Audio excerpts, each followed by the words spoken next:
Bonjour mon ami, je veux vous parler de la voiture Peugeot 207. Quels moteurs ont été installés? La 207 a été présentée l'année de l'entrée en vigueur de la norme d'émission Euro 4. Tous les constructeurs se préparaient déjà à la prochaine et restrictive norme Euro 5, c'est pourquoi les moteurs ont subi une énorme métamorphose au cours de cette période. C'est au milieu des années 2000 qu'ont été introduites des solutions techniques qui n'étaient pas nécessaires auparavant, mais qui le seraient à l'avenir. Cela s'est également produit dans le modèle 207, qui était dans une certaine mesure un cobaye pour le modèle 208 en termes de moteur à essence. La plus grande influence sur l'évaluation de cette voiture sont les moteurs de nouvelle génération développés par PSA en collaboration avec BMW. Bien que je l'ai consacré au bloc 1.6 THP, des problèmes fondamentalement similaires apparaissent également avec le VTI. Cependant, il y a eu 207 unités réussies, mais la sélection est limitée. Ainsi, le moteur 1.4 en version 8 et 16 soupapes, avec une structure similaire à son prédécesseur, a été proposé pendant toute la période de production. Il s'agit d'une unité faible, respectivement 73 et 88 chevaux, mais suffisante. Le deuxième moteur essence à succès est le 1.6 16 volts d'une puissance de 109 chevaux, mais disponible uniquement sur les modèles 2006 et 2007. À partir de 2007, un moteur 1.4 VTI d'une puissance de 95 chevaux est apparu sous le capot, et à partir de 2008, un 120 chevaux 1.6 VTI. Dès le début, la gamme des unités de plus grande puissance comprenait un moteur 1.6 THP générant 150 chevaux, à partir de 2009 à 155 chaînes et à partir de 2007 à 174 chaînes, modèle sportif appelé RC également en Bréac. Comme il sied au début des années 2000, les moteurs diesel ne manquaient pas non plus.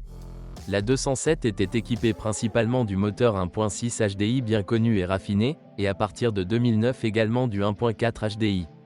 Quel moteur choisir? La véritable rareté du moteur dans ce modèle n'est pas le moteur suralimenté le plus puissant, mais un moteur essence 1.6 16 V atmosphérique de 109 chevaux.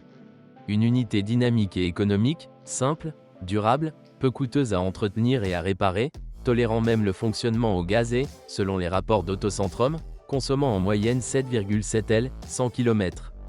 Il s'agit d'un moteur d'ancienne génération de la famille TU5 avec un entraînement par courroie de distribution. Son entretien est très bon marché. Les défauts typiques sont principalement des problèmes liés au système d'allumage, bobine, calculateur moteur, résultant souvent d'une négligence. Le problème est que le nombre d'offres de vente de la Peugeot 207 avec cet appareil se compte généralement sur les doigts d'une main, parfois des deux mains. Si vous ne vous souciez pas des performances, une bonne alternative est un moteur essence 1,48 V ou 16 soupapes avec un peu plus de puissance. Les deux variantes nécessitent environ 7 litres de carburant au 100 km. Ils ont des performances décentes, suffisantes pour la ville et les déplacements tranquilles. Ils appartiennent à la même famille, TU3, et se caractérisent par une construction simple. Il existe de nombreuses voitures équipées de cette unité à vendre. Les moteurs VTI se distinguent par une conception complètement différente. Ils ont un calage variable des soupapes et un calage entraîné par chaîne. Leur construction est non seulement compliquée, mais aussi défectueuse. Ces moteurs nécessitent souvent l'intervention d'un mécanicien expérimenté, mais ils sont aussi souvent renvoyés des ateliers avec ce qu'on appelle avec un reçu et le slogan « Monsieur, je ne veux pas avoir affaire à ce système ».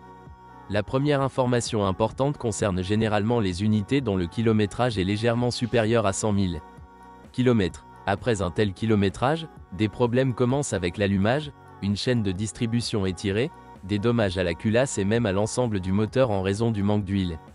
La deuxième information importante est que les moteurs VTI ne valent même pas le sacrifice ou le risque. Car oui, ils peuvent être remis en ordre, souvent, la culasse est rénovée et toute la courroie de distribution est remplacée. L'unité 1.6 d'une puissance de 120 chevaux offre des performances agréables et consomme la même quantité de carburant que l'ancienne variante 1.6, mais si vous vous souciez des performances et que vous voulez sacrifier, il est préférable de choisir l'unité encore plus problématique, mais qui en vaut la peine. Pêcher moteur 1.6 THP, qui consomme la même quantité. Le seul avantage théorique du moteur 1.6 VTI est qu'il était le seul associé à une transmission automatique sensée, à 4 vitesses et lente, mais il existe de meilleures voitures dans ce segment et avec une meilleure boîte automatique. On retrouve aussi occasionnellement une boîte de vitesse automatisée dans le 1.4 de 88 chevaux, mais c'est vraiment rare et je ne recommande pas un tel choix. Dans le cas du moteur THP, l'approche de la voiture est à nouveau importante, car s'il doit être utilisé pour la conduite quotidienne, le THP a toujours trop de puissance et le risque d'une autre panne grave est également élevé. Mais s'il s'agit d'une voiture destinée à une conduite dynamique ou sportive, il en existe de bien meilleures sur le marché. Alternativement, il est préférable d'acheter immédiatement la version RC avec la puissance la plus élevée. Et pourtant, au final, il se peut que le diesel 1.6 HDI développant 109 ou 112 chevaux soit exactement ce que vous recherchez. Nous passons donc en douceur aux moteurs diesel, qui, à mon avis, n'ont pas vraiment de sens dans cette voiture. Il faut tenir compte des coûts élevés des réparations potentielles, qui arrivent malheureusement assez souvent sur les moteurs 1.6 HDI. Cela concerne le volant bimasse, version plus puissante, le turbocompresseur, la vanne EGR, l'admission sale, les joints d'injecteur, la distribution, les problèmes de lubrification, etc. Surtout lorsque le moteur a déjà dépassé la barre symbolique des 200 000 miles. Kilométrage kilométrique. Ces problèmes typiques sont souvent réparés de manière négligente, ce qui se retourne contre les propriétaires suivants. Ce n'est pas que le 1.6 HDI soit un mauvais moteur, mais que les frais de réparation peuvent être disproportionnés par rapport à la valeur de la voiture.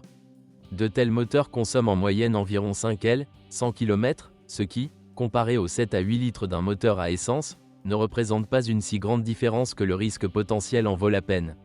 Mais si l'on compare les modèles plus récents, par exemple 1.6 VTI et 1.6 HDI, je recommande vivement de choisir le diesel.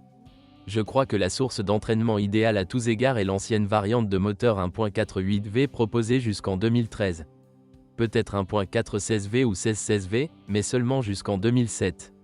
En ce qui concerne les moteurs diesel, le choix n'est pas si important, même si le 1.4 HDI, relativement simple, peut être moins cher à utiliser que le 1.6 HDI, plus avancé techniquement.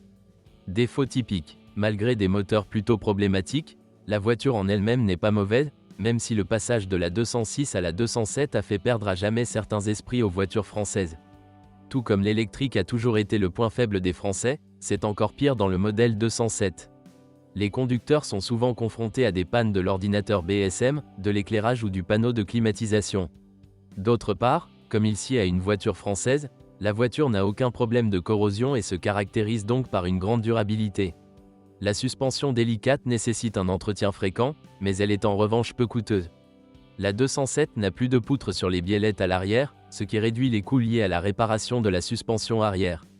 Cependant, toutes les pièces du châssis ne sont pas bon marché, car, par exemple, les disques de frein sont intégrés au roulement de roue. Cependant, d'un point de vue pragmatique, un seul travail, remplacement des disques, permet de couvrir 2 visites potentielles à l'atelier. Le problème de la voiture, comme du modèle 206, c'est la boîte de vitesse.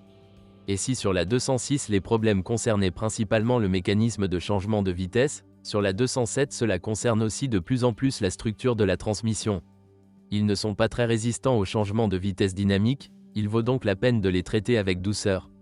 Merci de m'avoir écouté, n'oubliez pas de vous abonner à la chaîne et de noter ma vidéo. Si vous connaissez des problèmes avec cette voiture que je n'ai pas mentionné, assurez-vous de les écrire dans les commentaires.